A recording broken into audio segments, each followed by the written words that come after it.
She said, "They want to hurt my mom. She is sick." Giant Rancher shocked them all. Witness this unbelievable, true, inspired story right here on Whisper of the Past. Don't forget to like, subscribe, and share where you're watching from. Let's get started. Hollis Miller had been 36 years upon this earth, and many of them carved deeper lines in him than his age allowed. A widower hour's weight rested on his shoulders, no children to carry his name, no partner to share the hearth. The cabin was his only companion, its logs darkened with years of storms and seasons. At night, he sat by the fire alone, the chair across from him as empty as the other half of his bed. Those who knew him in town spoke of his size before they spoke of his nature. Giant Miller, they called him, strong as an ox, hands like hammers. But the truth of him lived not in his strength, but in his silence. He did not go to the saloon, nor court the laughter of neighbors. He kept his words few, and his world smaller still. That evening the air pressed close, heavy with the smell of woods and snow, when a sound broke against the cabin door. It was not the wind, nor the loose rattle of branches. It was deliberate, a knock, sharp, hurried and trembling. Hollis paused with a log in his arms, his head lifting, every instinct sharpening in the stillness. No one came to his door after dark, not in winter, not without reason. He set the log down slowly, moved to the door and pulled it open with a cautious hand. There she stood, small as a bird and near as fragile. A girl no more than 7, her hair tangled and damp from snow, her cheeks blotched red with cold. She wore only a thin dress, torn at the hem, her boots so worn, the toes peeked out raw. Her eyes were wide, not from the cold, but from fear that had settled deeper than the frost. She looked up at him, a giant shadow in the doorway, and whispered, words that hung in the air like smoke from a dying fire. "They beaten my mama. She's in too much pain." Hollis felt the words strike against the silence of his cabin, echoing in places he thought long closed. For a moment, he did not move. The girl's lips trembled, but she did not cry. She had already run out of tears. She stood with a desperate dignity that no child should know, holding herself as though she could keep the world from shattering if she only stood still enough. "Who is your mama, child?" Hollis asked at last, his voice low, like the rumble of earth before a storm. She swallowed hard, her throat small and thin beneath the dirt smudged across her skin. Mary Ellen Carter. They left her at the shack by Miller's Creek. She can't get up. Please, sir, please help her. Mary Ellen Carter." The name pulled at him like a half-forgotten tune. He had seen her once or twice in town, a woman of soft features, dulled by weariness, her eyes always downcast when her husband was near. Elias Carter was his name, broad-shouldered but quick with drink and quicker with his fists. Hollis had watched once as Elias barked at her in the store, his hand too near her face, and she had wilted like grass beneath Boot Hill. Hollis had turned away as most men did, not out of cruelty, but out of the old Western truth. Another man's home was not yours to trespass upon, even when it was cruel.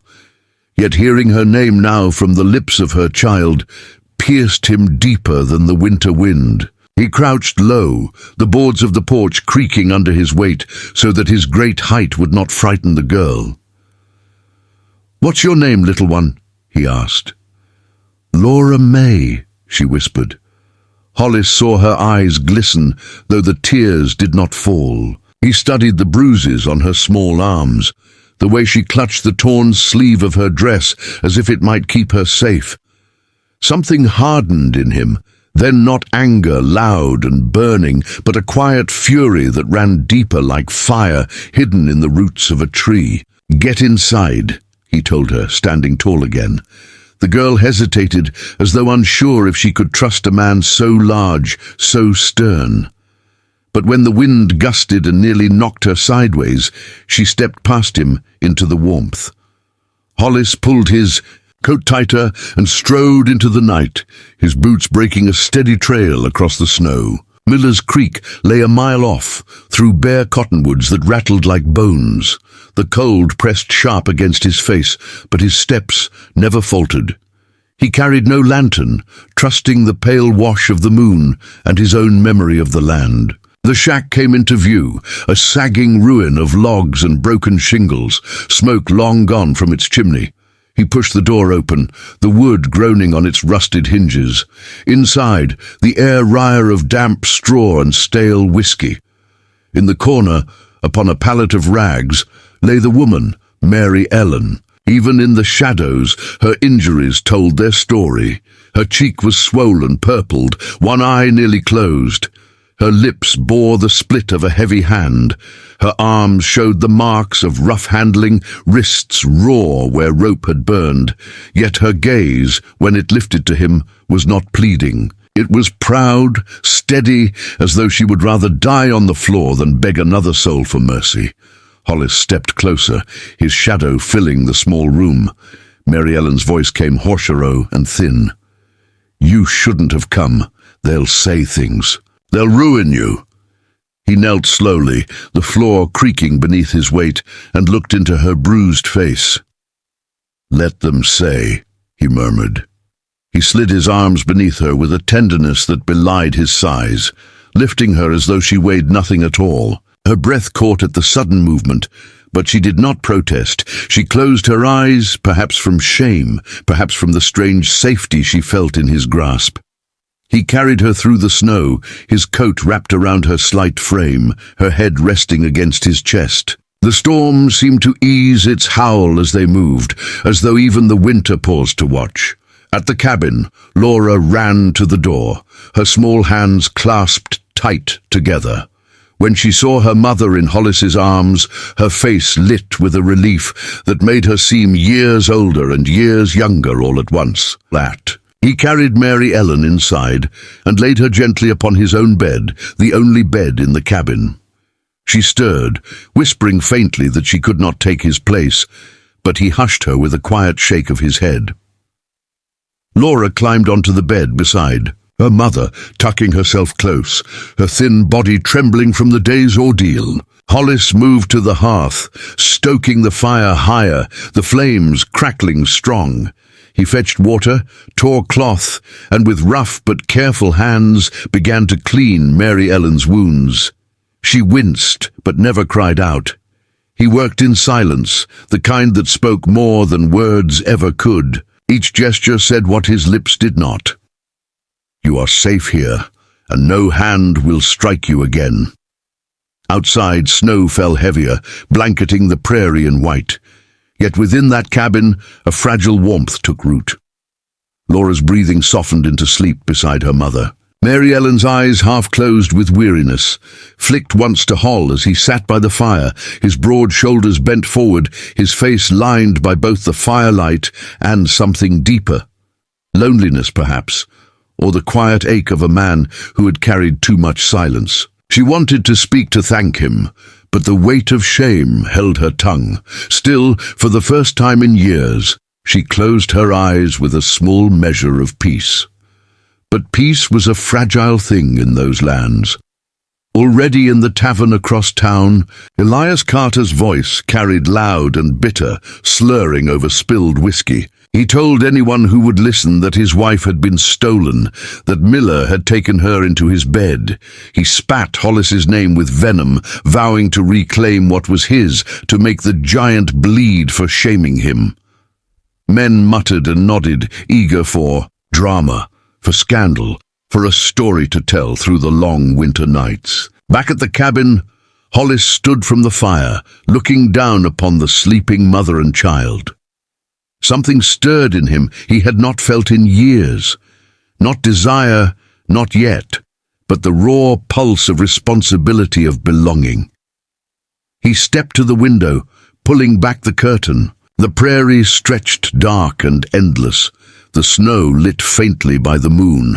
Somewhere out there, he knew Elias was sharpening his anger. Hollis's jaw tightened. His hand rested against the wood of the window frame, steady as stone. He had made his choice the moment he lifted Mary Ellen from the dirt floor of that shack. Whatever came now, he would not let her fall again. And so, as the wind howled and the fire crackled low, the cabin became more than a shelter from winter. It became a battleground of whispers, a place where one man's silence would stand against another's fury. For outside in the dark, voices already whispered that Miller had brought home another man's wife, and in towns like theirs, such whispers could be sharper than any knife. The firelight hummed low inside the cabin, throwing long shadows against the timber walls, while outside the world was locked in early winter silence. Snow pressed thick along the window panes, turning the prairie into a grey-white sea without end. Within that circle of warmth, 3 lives now moved carefully around one another like strangers forced together by fate. Hollis Miller rose before. Dawn as always, though the rhythm of his days had shifted. He was no longer tending only cattle and fence lines, but also 2 fragile souls who had been thrust into his keeping. Mary Ellen lay in his bed, her bruises mottling into deep hues of yellow and green, her body still weak, though the fever had broken. She woke to the smell of boiled cornmeal and broth, simple but steady food that Hollis prepared with clumsy hands. He was not a man of kitchens, yet his silence carried into the way he stirred the pot, into the way he set the tin bowl beside her without comment. She would murmur thanks, her voice barely more than a thread, and he would nod once, returning to his place by the hearth, as though he feared his presence might overwhelm her. Laura May, ever watchful, clung close to her mother, her small hand always seeking Mary Ellen's, even in sleep. But slowly, as the days stretched, the child's eyes began to wander toward Hollis. She watched the way his giant hands split wood, the way his boots thudded against the floor, the way his shoulders seemed broad enough to shield the cabin from the storm itself. In her heart, a quiet trust was forming, not spoken, but lived in the way she dared to smile when he offered her a carved wooden figure. A little horse whittled in the evening silence. She held it tight as though it were gold, whispering it to sleep beside her on the pallet near the fire. Mary Ellen noticed these small things, though she did not let her gaze linger long. Shame pressed heavy upon her, heavier than the bruises Elias had left. To be in another man's home, to be under his care, meant whispers would be born in town before the week was out. She knew the way of gossip. She had heard the cluck of tongues even before the blows began. Women muttering of her husband's temper, of her weakness in never leaving him. Now those same mouths would shape sharper words. Fallen woman, shameless, unfit. The knowledge settled on her like frost. Hollis felt the weight too. Each time he hitched his wagon to haul hay or rode into town for supplies, eyes followed him. Men in the saloon spoke low, though not so low he could not hear. Women paused their sewing on porches, their glances sliding like knives across his back. He said nothing. He had lived with silence long enough to let it armor him. Yet inside, when he returned to the cabin, the air seemed softer, filled with Laura's laughter as she tried on his hat or Mary Ellen's quiet hum as she stirred broth. Those sounds carved through his solitude in ways no gossip could undo. One morning, the church bell tolled across the frozen plain, summoning the faithful. Hollis hitched his wagon, deciding the child deserved the warmth of prayer, and the woman deserved to feel the world again, even if it judged her. Mary Ellen resisted, clutching Laura's hand. "They will stare," she whispered. Hollis met her gaze, his dark eyes steady. "Let them." And so she dressed in her plainest shawl, hiding the worst of her healing face, and climbed into the wagon with her daughter pressed close. The church was small, worn smooth by years of weather, its windows frosted white. Inside, warmth from the stove met the chill of suspicion. Conversations faltered as Hollis led Mary Ellen to a pew near the back. Children peeked over shoulders, their mothers tugging them away with whispers. Reverend Hodgage, old and grave, lifted his sermon, but his eyes lingered a beat too long upon Mary Ellen, as though weighing her presence. She bowed her head, cheeks burning. Laura fidgeted, looking to Hollis for comfort. He rested one large hand on her shoulder, stilling her with a simple weight of his presence. After service, Mrs. Prudence Calloway, ever the sharp tongue, cornered Mary Ellen at the steps. "My dear," she said with a smile too sweet to be kind, "it must be hard to endure such trials, but perhaps it would be more fitting if you stayed with kin. Folks are talking, you know." Mary Ellen, already trembling, found her voice falter.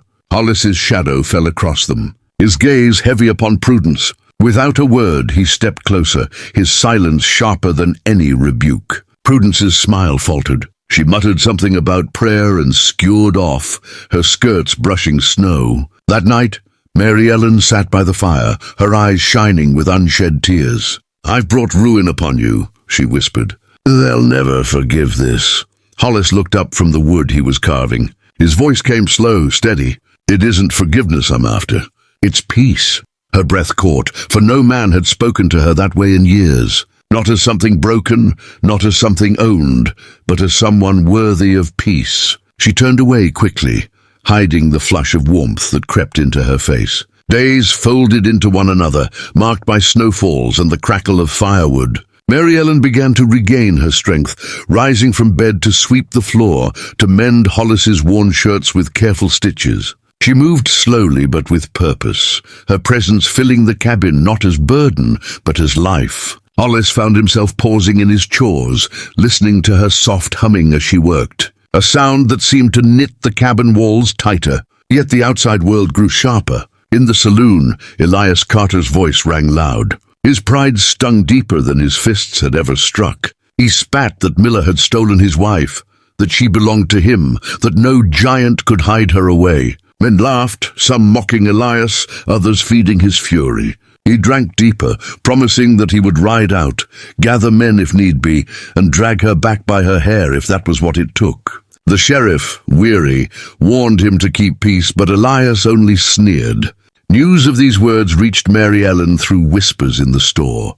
She returned to the cabin, pale and shaken. "He'll come for me," she told Hollis, her hands trembling as she tried to untie her bonnet. "He'll never stop." Hollis set aside his work, his jaw hard. "Let him come," he said simply. His words carried no boast, no anger, only a certainty that made her heart quiver. For the first time, she believed Elias might indeed be stopped, though the thought brought both relief and terror. Laura, sensing the storm, clung tighter to Hollis. One night, she crept from her pallet to where he sat carving by the fire. "You won't let him hurt Mama again, will you?" she whispered. Hollis lifted her into his lap, his great hands holding her gently. "Not while I draw a breath," he said. The child pressed her head against his chest, listening to the deep, steady beat of his heart. She fell asleep there, safe at last. Mary Ellen watched from the bed, tears slipping silently down her cheeks. She had once believed all men carried violence in their hands, but here was one who carried a child as though she were glass, who tended bruises with reverence, who bore shame in silence rather than let it fall on those weaker than him. Something fragile and dangerous stirred within her, a hope she had buried years ago. But hope was a fire that drew shadows. One evening, as Hollis returned from town with supplies, he found a note nailed to his door. The words scrolled crude and angry. "She's mine. Bring her out, or I'll bring men to take her." Hollis tore the note down, crumpling it in his fist. He looked into the cabin, where Mary Ellen stirred soup, where Laura played with a wooden horse upon the floor, and he felt the line of his life shift. He could no longer pretend this was only shelter, only kindness. The world had chosen sides, and by opening his door to the broken, he had declared his. The snow thickened outside, the cabin glowed with firelight, fragile and warm. Yet beneath that warmth a reckoning drew near, carried on the hooves of a man who would not rest until his pride was fed. And in the silence before sleep, Mary Ellen whispered into the dark, half to herself, half to the man who sat unmoving in his chair, "You'll lose everything for me." Hollis did not answer. He only stared into the fire, his jaw set, his eyes reflecting the flames. The wind rose outside, rattling the shutters, as though the land itself braced for what was coming. The storm announced itself first, with a low moan across the prairie, a sound that carried in the distance like the warning of a great animal stirring from slumber. Hollis Miller felt it before the sky broke. an ache in his bones, a pressure behind the stillness that made the cattle restless in the far pasture. The air turned sharp, laced with the scent of iron and snow, and the horizon thickened with a black weight rolling steadily closer. He worked quickly to secure the barn doors, the rope taut beneath his hands, his breath fogging in the deepening cold. Behind him, the cabin stood against the grey like a solitary sentinel, its windows already glowing faintly with firelight, the only warmth for miles in any direction. Inside, Mary Ellen moved with quiet urgency, gathering cloth from the line, shuttering windows, tucking what food they had into covered bins as if preparing not just for weather, but for siege. Her hands trembled at times, though she forced them steady. Laura May followed at her skirts, clutching the carved wooden horse that had become her constant talisman. Each crack of wind outside made the child press closer, her wide eyes watching her mother's face for cues of safety. Mary Ellen, bruises faded but spirits still tender, tried to mask her fear, but the child saw more than she ever said. By dusk, the first lash of wind struck, rattling the cabin timbers and sending snow in slanted sheets across the land. Hollis entered, carrying with him the bite of frost, his shoulders dusted in white. He shut the door hard against the gale and stood for a moment listening. The storm's voice was a deep howl, circling the cabin, seeping through every crack and crevice. He turned then, his gaze sweeping to the two souls by the fire. Mary Ellen met his eyes, a question unspoken. He gave a slow nod, not reassurance, but acknowledgement that the storm outside was not the only one they must face, for word had reached him in town earlier that day. Elias Carter, fueled by drink and wounded pride, had sworn before a circle of men that he would reclaim his wife. He spat venom into every glass, boasting that he would not come alone, but with others who carried his bitterness, men glad to fan the fire of scandal into flame. Hollis had not answered the talk, but his silence had not been mistaken for fear. Those who saw the set of his jaw, the stillness in his eyes, knew the giant rancher was bracing for a reckoning. Now, as the storm thickened, Mary Ellen sensed the weight upon him. She stood by the fire, her shawl pulled tight, her face lit by the flicker of flame. "Do you think he will come in this weather?" she asked softly, though her voice carried no hope, only dread. Hollis looked toward the window where